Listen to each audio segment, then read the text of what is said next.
Presented by Aishwarya Music Mathli.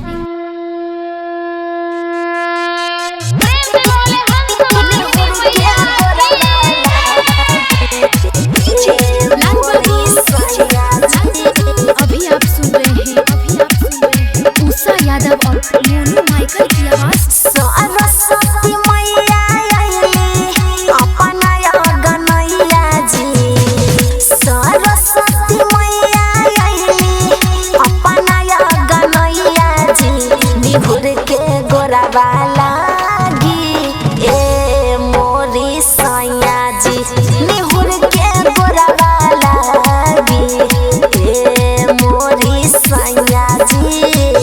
दोनों हाथ जोड़ी हमें पारतनी पैया जी, दोनों हाथ जोड़ी हमें पारतनी पैया जी। हे बिनती हमर सुनी लिया सरस्वती मैया जी, हे बिनती हमर सुनी लिया सरस्वती मैया जी।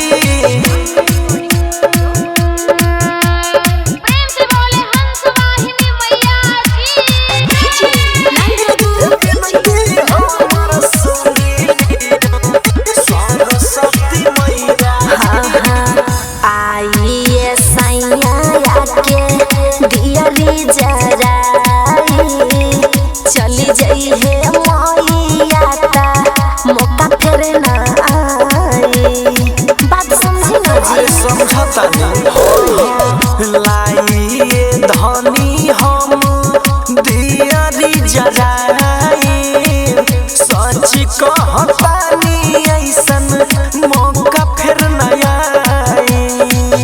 कुल परिवार के मैया रही है सहैया जी, पूरा परिवार के मैया रही है सहैया जी, निहुर के गोरावा लागी ए मोरी सैया जी, निहुर के गोरावा लागी ए मोरी सैया जी।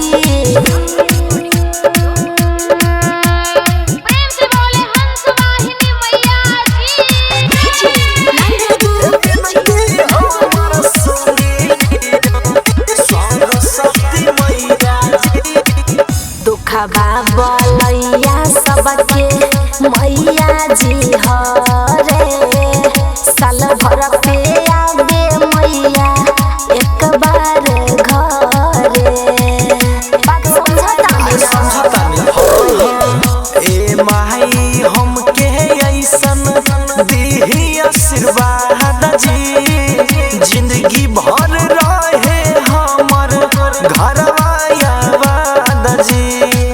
मोनू यादव के मैया पार कोइनी मैया जी, पवन लाल बाबू के मैया पार कोइनी मैया जी, निहुर के गोरावा लागी ए मोरी सैया जी, निहुर के गोरावा लागी ए मोरी सैया जी।